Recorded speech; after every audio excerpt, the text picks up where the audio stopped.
Okay, first of all great morning. Chapter 4, chapter का नाम है रेशियो एनालिसिस। बहुत ही इंपॉर्टेंट, बहुत ही अच्छा चैप्टर है। देखिए, इस चैप्टर को आगे पढ़ने से पहले एक दो बातें जानना जरूरी है। जैसे कि मान लो कभी हम बीमार पड़ते हैं, मान लो 2 दिन फीवर आया, 3 दिन फीवर आया, लेकिन कॉन्टिन्यूसली 2-4 दिन और फीवर आ गया, तो डॉक्टर क्या कहता है? भाई टेस्ट करा लो, ऐसी कहता है। आप टेस्ट कराते हो, या ब्लड टेस्ट या कोई भी टेस्ट लिखा उसने, और ब्लड में भी कई तरीके के टेस्ट होते हैं। उसने पर्टिकुलर एक टेस्ट का नाम लिख दिया कि ये टेस्ट है, इस टेस्ट को करा लो। आप जाते हो लैब में, अपना ब्लड देते हो, कुछ देर बाद या कुछ टाइम बाद आपके पास रिपोर्ट आती है, डॉक्टर को दिखाते हो, डॉक्टर बताता है ये प्रॉब्लम है। ऐसे ही जो हमारी बुक्स ऑफ अकाउंट्स हैं, इसमें कहीं क्या गड़बड़ है, इसका पता लगाने के लिए चार्टर्ड अकाउंटेंट रेशियो एनालिसिस का सहारा लेते हैं। इससे पता चलता है कि गड़बड़ क्या है। इसको ऐसे भी समझो, मान लो अपना रामलाल मोटा तगड़ा बहुत दिख रहा है, लेकिन देख के तो नहीं कह सकते कि बिल्कुल फिट एंड फाइन है, कहा ही नहीं जा सकता। हो सकता है इसको शुगर हो सकता है उसको और कोई प्रॉब्लम हो, नहीं बता सकते आप।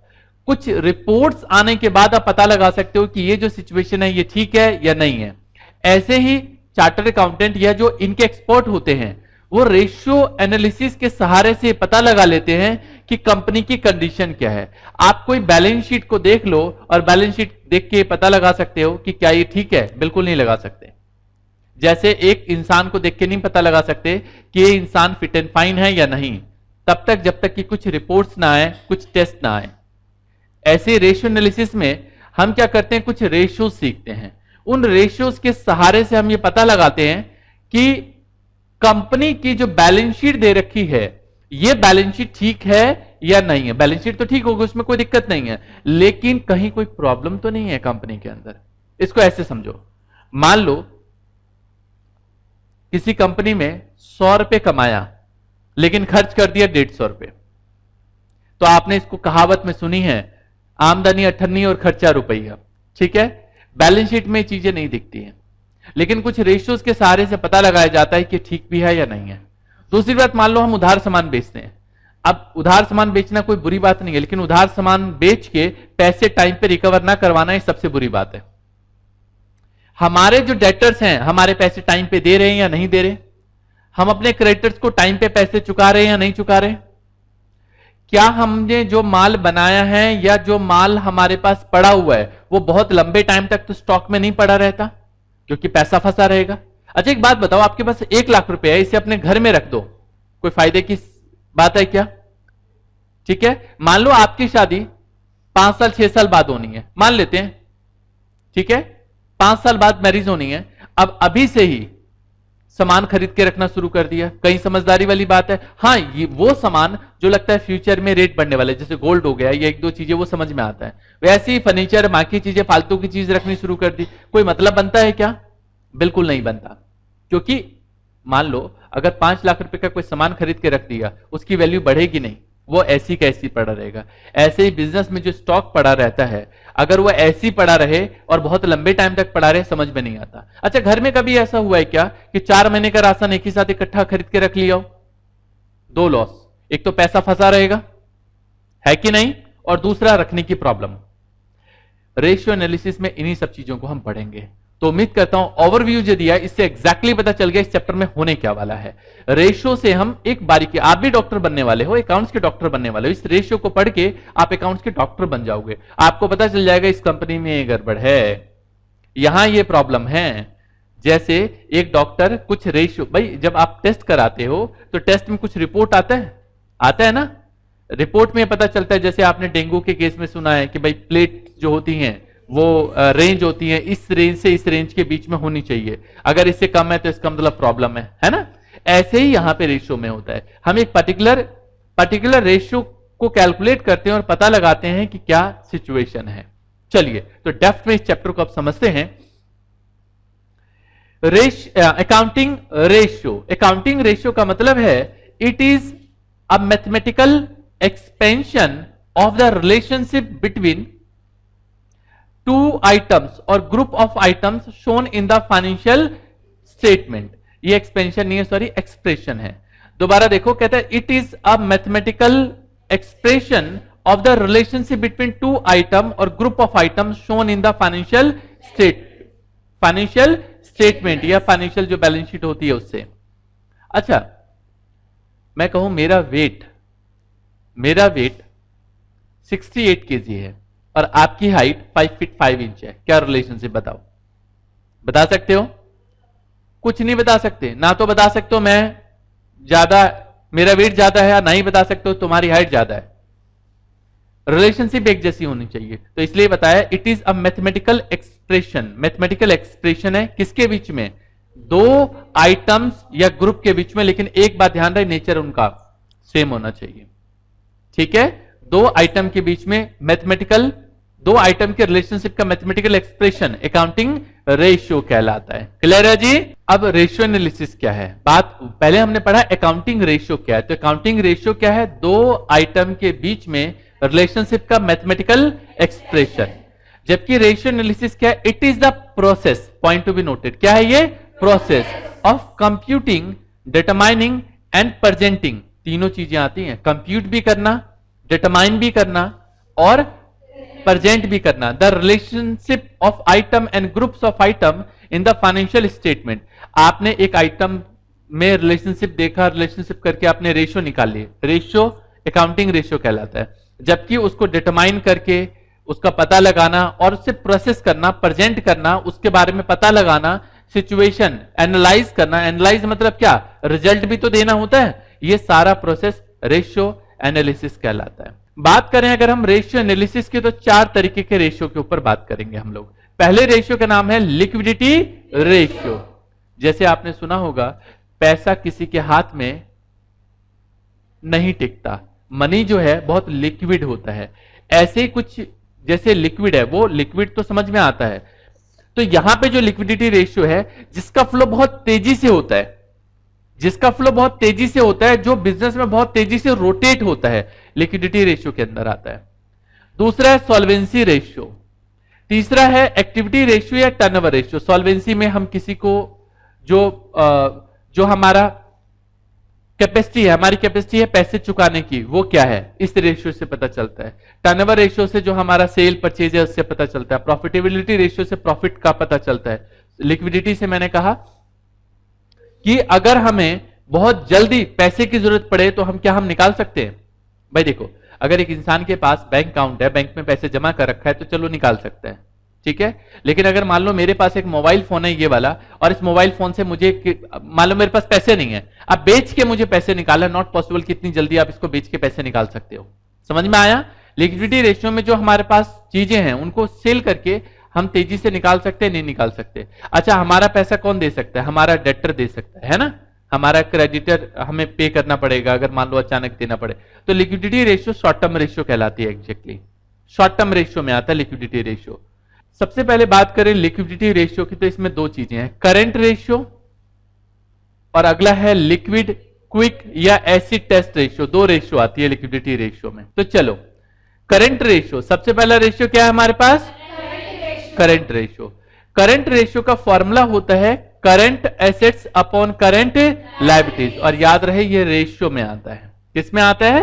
रेशियो में। ऐसे कहा जाता है कि इसकी स्टैंडर्ड रेशियो 2:1 होनी चाहिए। 2:1 का मतलब है अगर आपकी करंट लायबिलिटीज 1 रुपया है तो करंट एसेट्स 2 रुपया होना चाहिए। किसी के पास अगर करंट एसेट्स 2 लाख रुपए है तो स्टैंडर्ड तरीके से करंट लायबिलिटीज 1 लाख से ज्यादा नहीं होना चाहिए। तो लिक्विडिटी रेशियो मतलब लिक्विडिटी रेशियो में करंट रेशियो अच्छा माना जाता है, अच्छा माना जाता है। क्लियर है जी? सवाल उठता है करंट एसेट्स में कौन कौन से आइटम लेते हैं और करंट लायबिलिटीज में कौन कौन से आइटम लेते हैं। 11th और 12th क्लास में आपने बार बार एसेट्स और लायबिलिटीज के बारे में पढ़ा है, तो चलो जरा पढ़ लेते हैं एक बार। करंट एसेट्स में क्या क्या आता है, क्या क्या लिखा हमने यहाँ पे? उसके बाद minus provision for doubtful debts, अगर होता है तो माइनस कर दो साथ के साथ। अगला आइटम क्या है सर? ये मार्केटेबल सिक्योरिटीज क्या होता है? शॉर्ट टर्म, एक तरीके से आपने किसी को पैसे दे दिए या फिर इन्वेस्ट कर दिया बहुत शॉर्ट टर्म के लिए, जो 1 साल के अंदर अंदर वापस आ जाएगा हमारा पैसा। मार्केटेबल सिक्योरिटीज कहते हैं इसको। अगला क्या है? उसके बाद स्टॉक या फिर इन्वेंट्रीज, बात एक ही है, स्टॉक बोलते हैं या इन्वेंट्री बोलते हैं। अगला क्या है? आपने किसी को एडवांस में पैसे दे दिए, मान लो रेंट एडवांस में दे दिया, कमीशन एडवांस में दे दिया, प्रीपेड एक्सपेंसेस। अगला क्या है? Accrued income. इसी तरीके से करंट लायबिलिटीज में क्या क्या लेते हैं?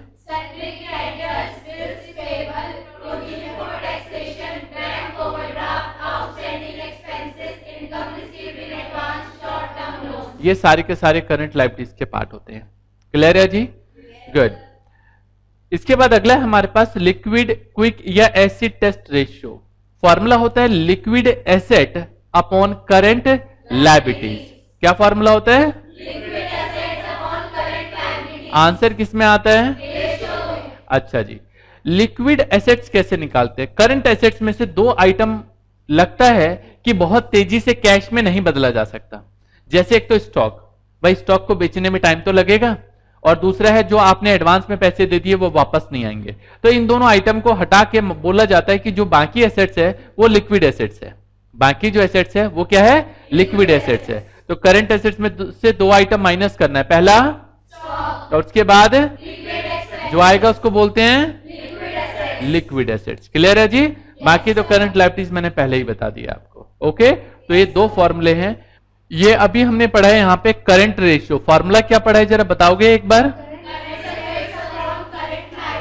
करंट एसेट्स अपॉन, जरा इसकी एक अटेंशन प्लीज साथ के साथ लिख लो, बाद में लिखवाने से अच्छा है कि इसकी अटेंशन प्लीज साथ में लिख लो। जगह है तो देख लो, नहीं तो बाद में लिख लो। करंट रेशियो की भी और लिक्विड रेशियो की भी ऐसी आएगी, उसी के अकॉर्डिंग जगह छोड़ दो। Attention please. क्या कहते हैं इसको? छोटी छोटी मगर पहली बात, आइडियल करंट रेशियो क्या बताया अभी हमने आपको? 2:1। दूसरी बात,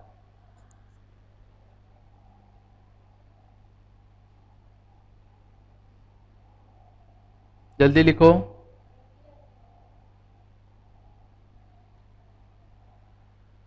हायर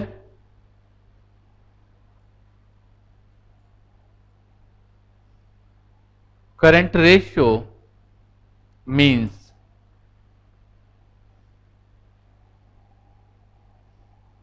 better capacity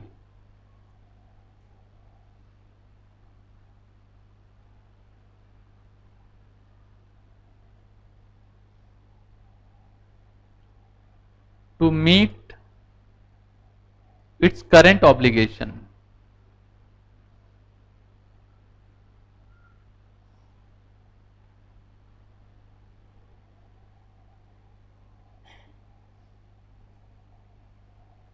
लेकिन कहते हैं अति हर चीज की बुरी होती है। तो if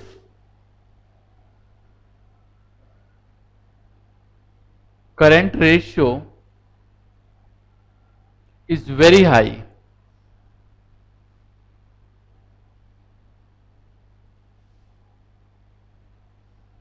it shows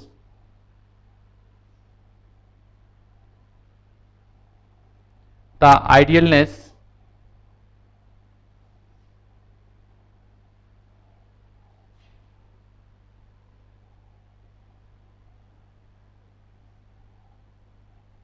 of funds.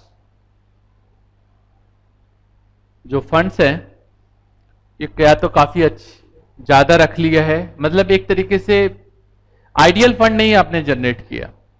कहां की समझदारी है कि 1 लाख रुपए घर में कैश रख लो? समझदारी है क्या? इसको यार बैंक में जमा करा लो या इसको कहीं ऐसी जगह रखो जिससे पैसा और ज्यादा जनरेट हो। समझ में आता है ना? लेकिन ये सही तरीके से आपने इन सब चीजों को इस्तेमाल नहीं किया। एक बच्चे ने कहा सर सेकंड पॉइंट नहीं समझ में आया। देखो सेकंड पॉइंट में मैंने कहा जैसे ये रेशियो 2:1 है, ये 3:1 आ जाए, 4:1 आ जाए, अच्छी बात है। लिखा है higher current ratio means better capacity to meet its current obligation. Current obligation मतलब जो आपके पास कर्ज है। मान लो अचानक मेरे पास आज क्रेडिटर खड़े हो जाएं और कहें मेरे को पैसे दे दो, तो क्या हम दे सकते हैं? हाँ दे सकते हैं, अगर करंट रेशियो बड़ा है तो। लेकिन अगर ये कम है तो नहीं दे सकते हम। ठीक है, तो higher current ratio means better capacity to meet this current obligation. इसी तरीके से करंट रेशियो जो है बहुत ज्यादा हो जाए, कहते हैं अति हर चीज की बुरी होती है, तो बहुत ज्यादा आ जाए तो ये इसका मतलब है ये ठीक नहीं है। क्लियर है जी? मजा आ गया? ठीक है, चलो आगे जरा देखते हैं नेक्स्ट। अगला कौन सा रेशियो पढ़ा है हमने? लिखो जरा लिक्विड रेशियो की, अटेंशन प्लीज। क्या कहते हैं इसको? छोटी छोटी मगर मोटी बातें। पहली बात, आइडियल रेशियो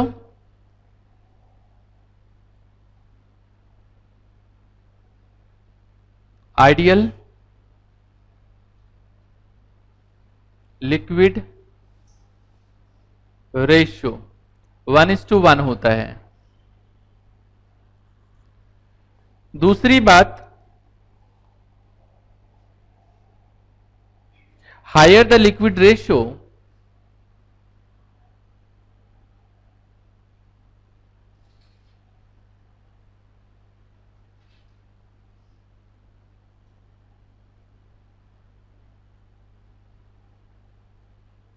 better the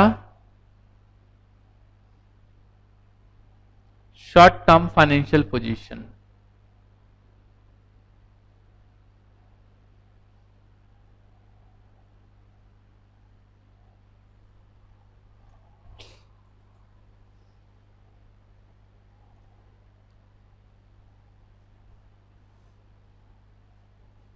चलो एक राज की बात और बताता हूं आपको मैं। लिक्विड रेशियो का फॉर्मूला क्या अभी पढ़ा है हमने?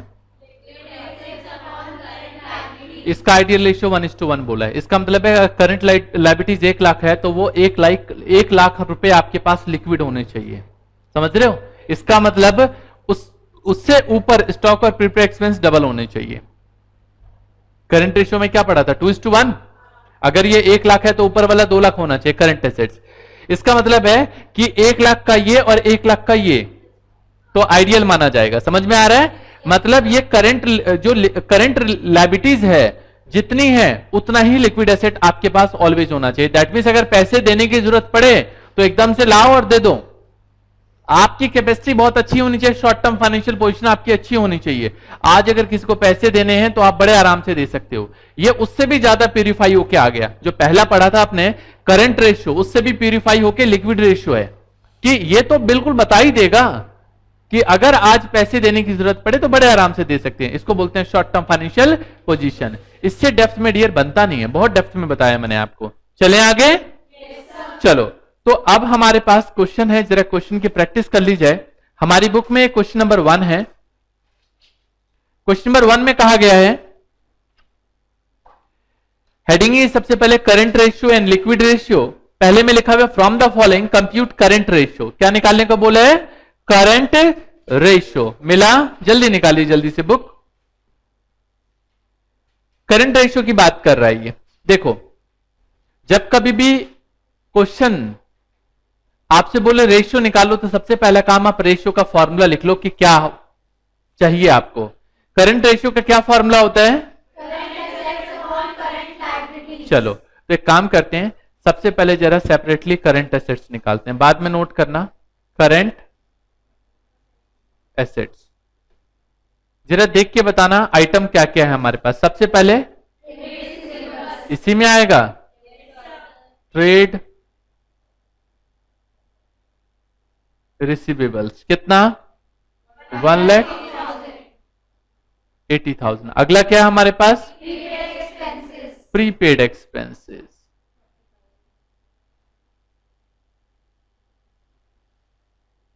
$40,000। इसके बाद कैश एंड कैश इक्विवेलेंट। कितना? इसके बाद क्या है? Marketable securities 50,000। इसके बाद लैंड एंड बिल्डिंग। लिख लूं क्या?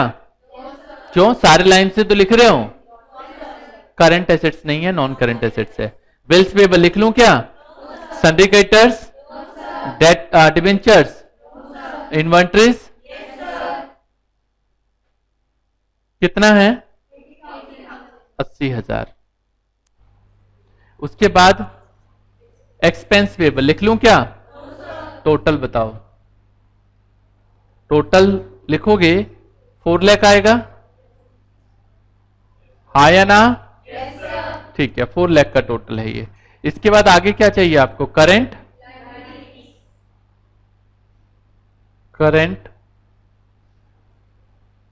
लायबिलिटीज। करंट लायबिलिटीज में क्या क्या है आपके पास? सबसे पहले बिल्स पेबल, कितना? 20,000। इसके बाद सन्ड्री क्रेडिटर्स 1 लाख। इसके बाद क्या है? एक्सपेंसेस कितना? 80,000। आप टोटल कीजिए, कितना आ रहा है टोटल? 2 लाख।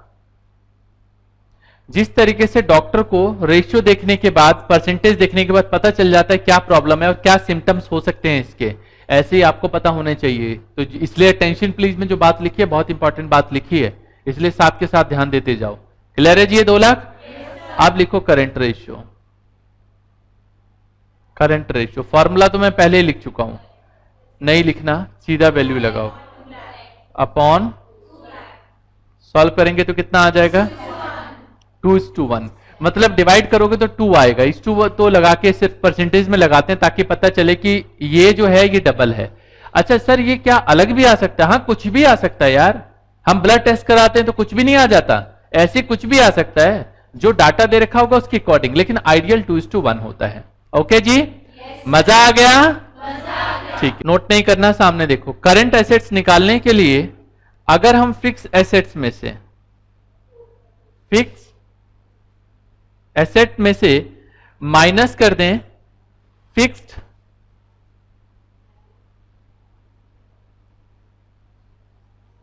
टेंजिबल एसेट्स और माइनस कर दें नॉन करंट इन्वेस्टमेंट, बताओगे कितना है ये? 5 लाख। बाद में नोट करना, सामने देखो 2 लाख, और ये कितना? कितना आएगा? 1,20,000। ये हमारे पास क्या आ गया? करंट एसेट आ गया। क्या आ गया जी? करंट एसेट आ गया। इसी तरीके से अगर कोई बोले करंट लायबिलिटीज बताओ, क्या बताओ? Current liabilities. तो याद रखना एक नया फॉर्मूला अब आपको यहां पे मिल गया है करंट एसेट्स का। ये 1 लाख आ रहा है, अच्छा सॉरी गलती से लिख दिया, फिर तो 1 लाख आ रहा है। अच्छा करंट लायबिलिटीज अगर निकालना हो तो करंट लायबिलिटीज के लिए टोटल एसेट्स में से शेयर होल्डर फंड माइनस कर दो,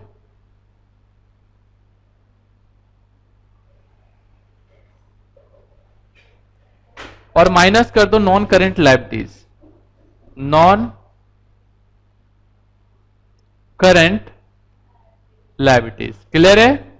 ये माइनस करने के बाद जो आएगा बताना जरा, टोटल एसेट्स कितने का है? माइनस कितना आ गए? 3,20,000। और ये कितना? सॉल्व करके कितना आया? तो अगर करंट रेशियो निकालना हो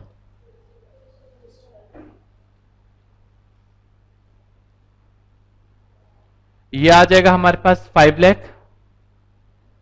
5 लाख था, 1 लाख था सॉरी, और यहां पे कितना आया?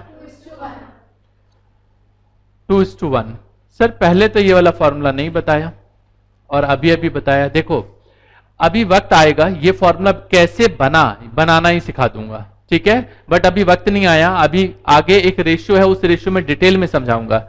अभी यह फॉर्मूला याद कर लो। अगर करंट एसेट्स निकालना है तो फिक्स एसेट्स में से माइनस कर दो फिक्स टेंजिबल एसेट माइनस कर दो। कौन से एसेट? टेंजिबल। और माइनस कर दो नॉन करंट इन्वेस्टमेंट, तो जो आएगा वो करंट एसेट्स आ जाएगा। क्या आ जाएगा आपके पास? Current assets. इसी तरीके से करंट लायबिलिटीज निकालने के लिए आपको पता है एसेट साइड और लायबिलिटी साइड का टोटल बराबर होता है। तो ये जो टोटल एसेट दे रखा है ये एसेट साइड का टोटल है, तो इसका मतलब लायबिलिटी साइड का भी टोटल यही होगा।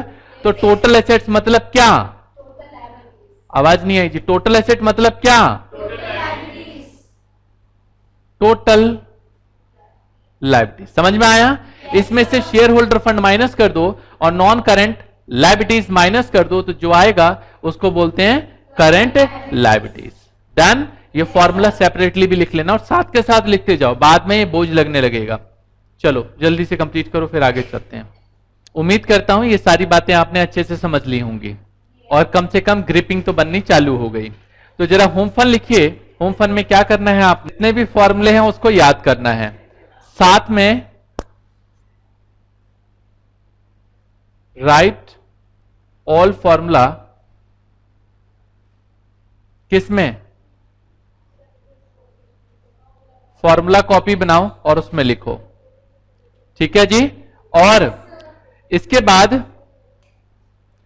बाद एक तो जितने भी फॉर्मूले हैं वो लिखने हैं, साथ में क्वेश्चन नंबर 1 से लेकर 3 तक के क्वेश्चन, ज्यादा क्वेश्चन ही नहीं है। ठीक है, बस इतने क्वेश्चन करने हैं। क्लियर है? तो मजा आ गया? चलिए कंटिन्यू करेंगे नेक्स्ट क्लास में। तब तक के लिए all the best, take care, जय हिंद, जय भारत।